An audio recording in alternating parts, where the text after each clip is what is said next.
Hey everybody. So this time I'm revisiting this motherboard that I had got on eBay. It was listed as parts only or for repair, and it arrived with the BIOS chip completely missing off the board and one heck of a mess around the pads where the BIOS chip gets installed. Now, in the previous video, I reinstalled a BIOS chip that was supplied apparently brand new with this motherboard. At least they were nice enough to include a replacement BIOS chip. I think the previous owner had intended to replace the BIOS chip himself, probably didn't know what they were doing, but we got that replacement BIOS chip on there, and I attempted to start the motherboard, and I'm thinking that BIOS chip is blank or it has the wrong BIOS on it. So in this video we're going to be doing a first on this channel. We're going to be externally flashing this chip, this little bitty chip right there made by Winbond. We're going to be flashing that using a CH341A USB to serial programmer. So these kits are available on Amazon. They come with a bunch of little things, and what they allow you to do is they allow you to either flash a chip that's not installing anything using this adapter, or flash a chip or read the contents of a chip that's currently installed on a board. Again, these come as a kit on Amazon. You get a few different things. For example, I have this partially set up. You have this 1.8 volt adapter because the chip that we're working with is a 1.8 volt chip. And you have other various things there. Now come here and look at the CH341A. This is what it actually looks like right there. And I should note that when you order one of these, they're of course made in China. I can say that not much quality control is taking place with these because this one had a defect in its soldering. One of the pins of that CH341A controller was not even touching the pad. Matter of fact, the pad, what happened was the pad did not have any metal exposed. So when they soldered it, there was no solder on that pad. So I had to scratch the pad to expose some copper and then apply solder to that.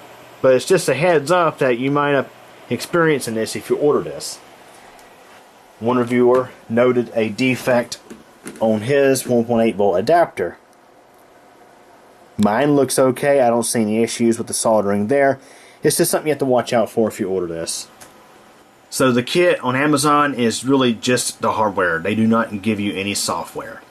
You have to look up the software and look up directions online on how to even do this. So I've downloaded some software, and I'll put a link to the video description. And that software also includes a driver. So for example, I do not think we currently have a driver for this installed.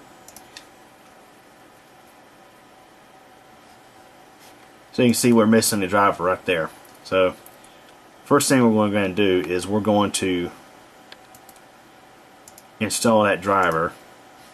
So what we need to do is go back to the folder we was in, copy this information, this file directory, and let's see if we have a compatible driver in here. We do. So there we are, USB CH341A. Alrighty, so now we have our driver installed. That's the first step.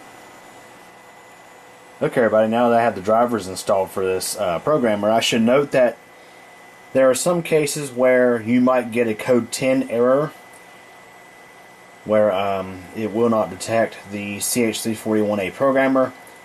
And what I had to do is I had to move to a different USB port. I was getting a code 10 error, more or less. The software wasn't seeing the device, and Windows was throwing a code 10 error saying the device wasn't working. So I put in a different USB port, and now it detects.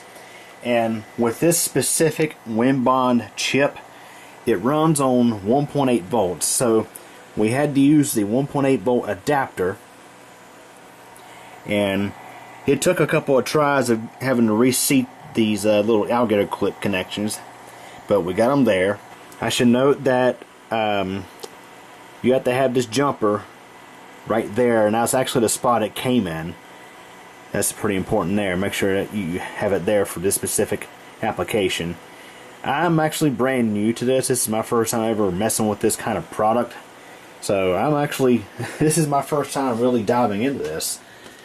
So it took a couple of tries, as mentioned, but now, for example, when I launched this software, which, by the way, I had to download from a different source because the first source was actually Russian.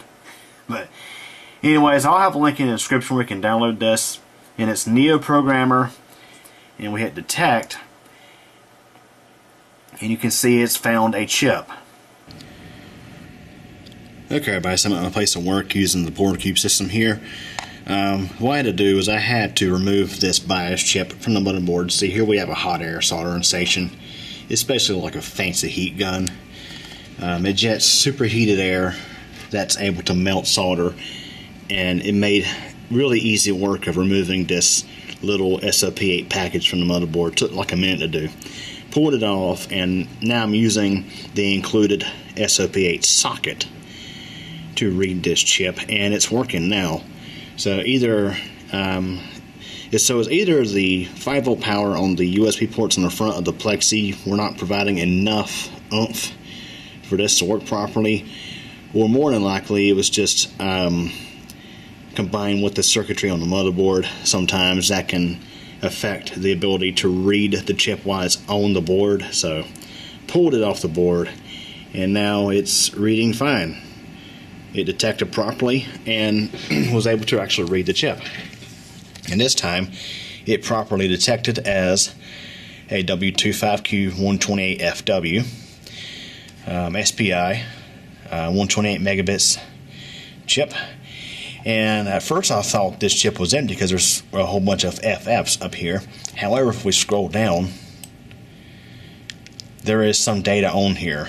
So I'm not exactly sure what went on here, because in the previous video you might recall that chip was packed in with the motherboard in a package that's basically how you get them brand new. I don't know if he had perhaps DigiKey flash a BIOS to this chip, or I don't know, honestly. So what I'm going to attempt to do is I'm going to just attempt to erase the chip. I might actually back it up first. I'm just going to hit save. So I'm going to call this B450 M Pro 4 backup. See, the thing is, I don't know if perhaps maybe the eBay seller put the wrong information on this chip. Because, for example, ASRock, they have multiple, I'm just going to put .bin on there just in case. Because the thing is, ASRock, for example, they have the B450M Pro 4 and they have the B450 Pro 4. There's different models that are similar, and perhaps you could have had the wrong BIOS on there. So what I'm going to do is we're just going to go ahead and erase the IC, and this will take a moment. Okay, so we just finished erasing the chip, and we need to verify that it's erased. So we're going to do a blank check. And while that's running, let's go ahead and download a BIOS for this motherboard. So we have a Ryzen 7 1700X processor installed on the motherboard. So we're just looking here to see what BIOS we need for that. And so the 1700X is listed there. It's a Summit Ridge processor, and it says it works with all BIOS revisions. That's a good thing for this case, because what we're going to do, just as a safety precaution, we are going to flash the original BIOS, the first release for this motherboard, which is 1.1. Actually, I might be able to go with 1.6. That's a little bit newer. The idea is we can get the motherboard up and running, and then we can flash a newer BIOS to it using the built-in UEFI flash utility. The idea here is just to get the motherboard to post and get into the setup utility. If we can do that, then we can flash pretty much whatever we want to on there that's supported by this board. So this right here is still running, and once that's done, we can go ahead and flash a new BIOS to it. Okay, so the erasure was successful. If we do another read, we can just check again. We should have all FFs this time. Okay, everybody, so now we have all FFs there. So this is now a completely blank chip. So now I'm going to go ahead and load in a new file to flash onto this chip. Okay, so in order to load a file, I had to rename this file from the ASRock website. It was B45M P4 underscore 1.60, and it was treating the .60 as a file extension, so I had to add .bin onto the end of that before I could open it. So now if we go over to our software, our Neoprogrammer, select open, and I've already navigated to the folder. Let's go ahead and select this file and hit open. And now you can see, scroll down just a little bit, we have data. So if I recall correctly, earlier I had to scroll down quite a bit further before I started seeing data. So anything that is not FF would be considered data. This is all hexadecimal, and these are all the different addresses in the memory. So let's go ahead and write this data to the chip. And it's going to ask us if we want to start programming. We'll say yes. So now it is currently flashing the chip with the new BIOS. Okay, the write was successful. Now let's go ahead and verify what's on the chip. Okay, so the verification was successful. Now let's go ahead and reinstall this chip onto the motherboard. Okay, so to start out, I'm going to touch up those pads on the motherboard just a little bit, just to make sure that they have solder on them, because it looks like there's a couple that are kind of dry. They don't have anything on them. So we got this really fine, I think this is 6337 blend leaded solder. I'm just going to apply just a tad bit of solder to these pads. I'm just waiting a moment for this iron to heat up. Again, don't need a whole lot, just a little bit. And I'd like to emphasize again that a little bit of solder goes a long way with surface mount soldering. Like literally just a tad goes a long way. Alright, now we're going to use the hot air station to carefully set this chip back into place. So we want to make sure that we have pin 1 in the correct direction. So pin 1 is noted by a little dot in the corner of the package. The little dot represents where pin 1 is at. Now with through-hole dip or dual inline package chips, they usually have a little notch on the side too, in addition to the dot. But this SOP package has just a little dot. So let's go ahead and just rest this into place.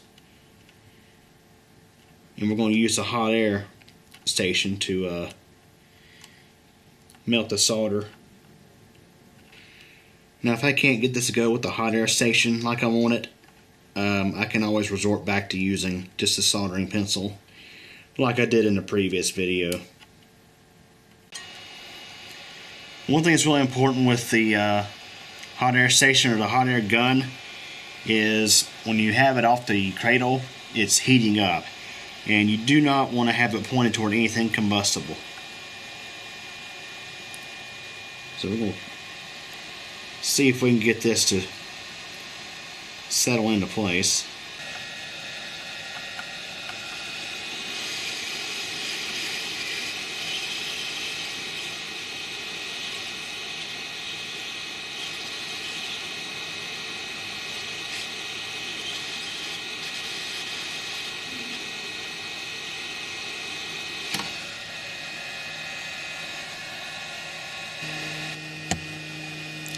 Okay, so it went on just a tad crooked, but from what I can tell, we don't have any bridges, anything like that, so it should still be functional, although it is a little crooked. I don't want to risk damaging this trying to make it perfectly straight like a machine did it. But anyways, we're going to give this motherboard a try and see if it will post now that we have a verified correct BIOS loaded on that BIOS chip. Okay everybody, so we're back home now, and let's have a look what we have here. So we have this motherboard set up at a system on a table with, of course, the CPU still installed. Got some memory in there, and got this graphics card hooked up to this power supply, which ironically is a unit I had just refurbished, or repaired rather. This was my first unit that I had ever troubleshooted with the cover off, and I have video footage of that either already on the channel or coming soon to the channel. So yes, let's go and have a look at this motherboard. Let's go ahead and try to start this thing up.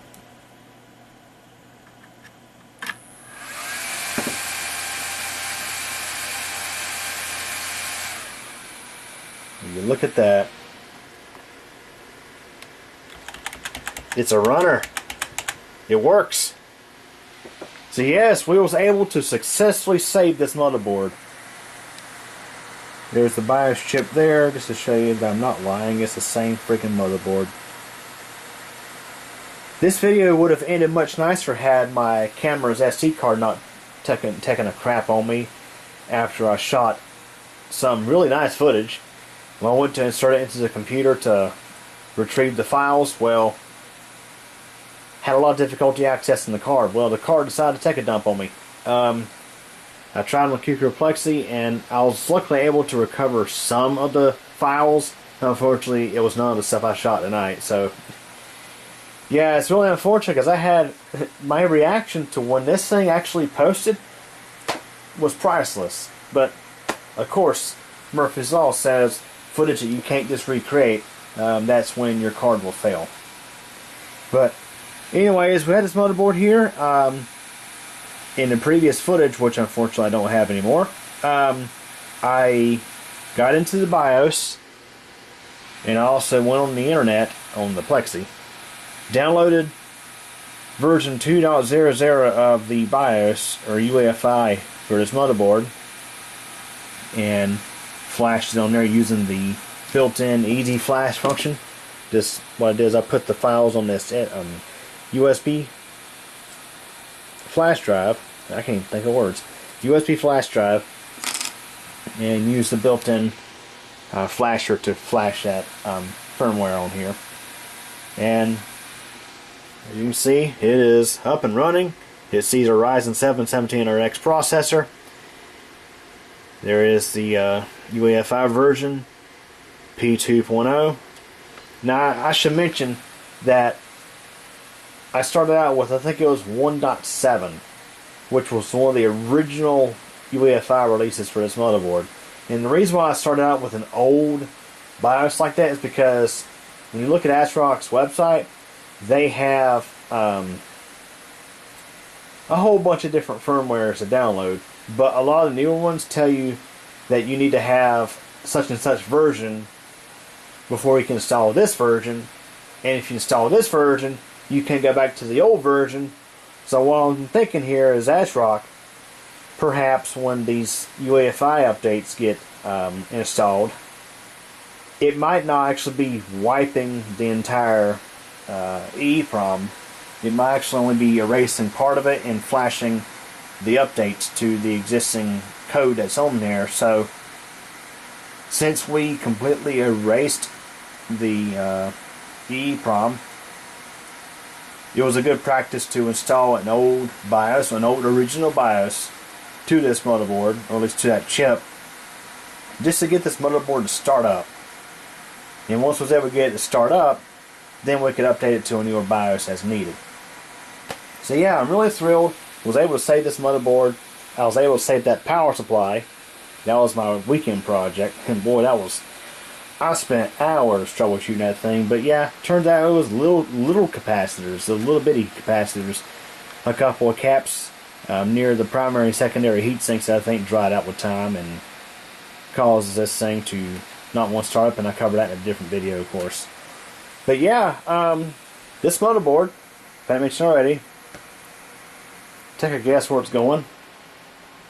Yep, going on to the Q-Pure Plexi, because the Plexi's hardware is getting quite dated. It's got that AMD Phenom 2 6-core, I think it's a 1045T space heater, puts out a good bit of heat, but yet this thing, of course, doesn't meet the Microsoft Elite class requirements for Windows 11, but it also doesn't meet the hardware requirements for Windows 11 24H2 and newer, so it's stuck on 23H2. So when you get this thing updated to something newer, and of course that Ryzen 7 1700X also does not meet the Microsoft Elite class requirements for Windows 11, but who gives a crap? The Windows 11 system requirements are an absolute scam in my opinion. So anyways, we're going to get the Plexi upgraded with this, and I'll be covering that in a future video. Definitely looking forward to that. This motherboard I think I paid like 25 bucks for, something like that, plus shipping, so a little over $30 I think total. It really wasn't a whole lot. eBay seller made no mention of what was wrong with the motherboard, just mentioned for parts or repair. So basically he offloaded his e-waste onto me. But luckily I was able to repair this thing and get back up and running, so that way I can see another day of service. So there you go. I look forward to possibly posting videos in the future covering more on that CH341A programmer.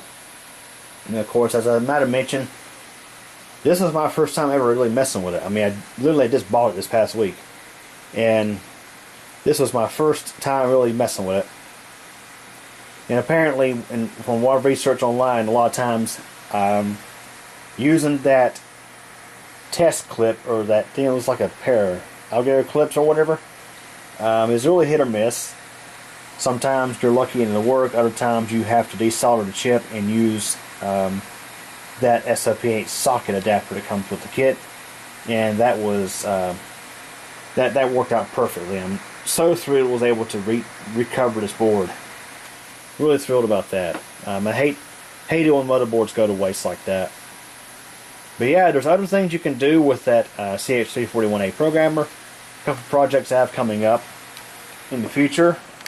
One is going to be to see if I can reverse engineer the firmware, or at least take a look at the firmware that's on these generic Wi-Fi security cameras.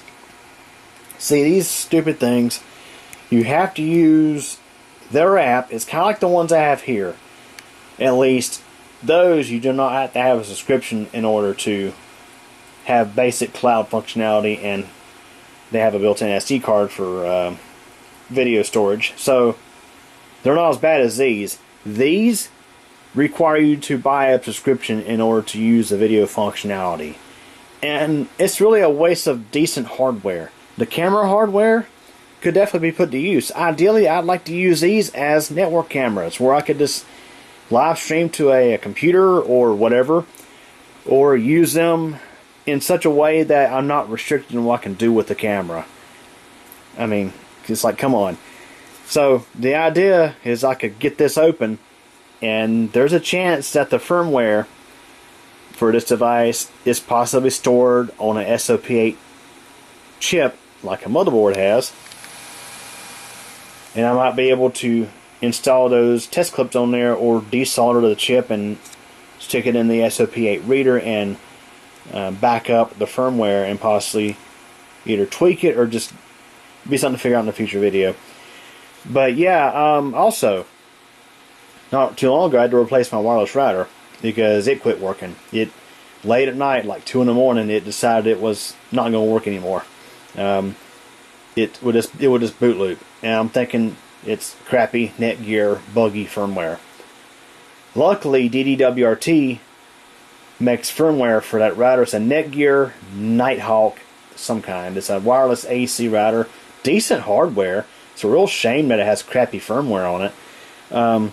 Might be able to use that programmer to manually flash the firmware, the DD-WRT firmware onto that router.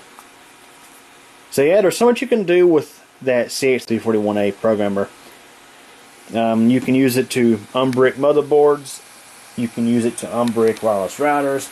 You can use it to possibly unbrick or modify pretty much anything that uses an SOP8 EEPROM chip. So there you go. We was able to recover this motherboard. And again, it's a real shame I could not recover the footage. The original footage I shot it because it was really good. So anyways, that's it for this video. Hope you enjoyed it. Thanks for watching.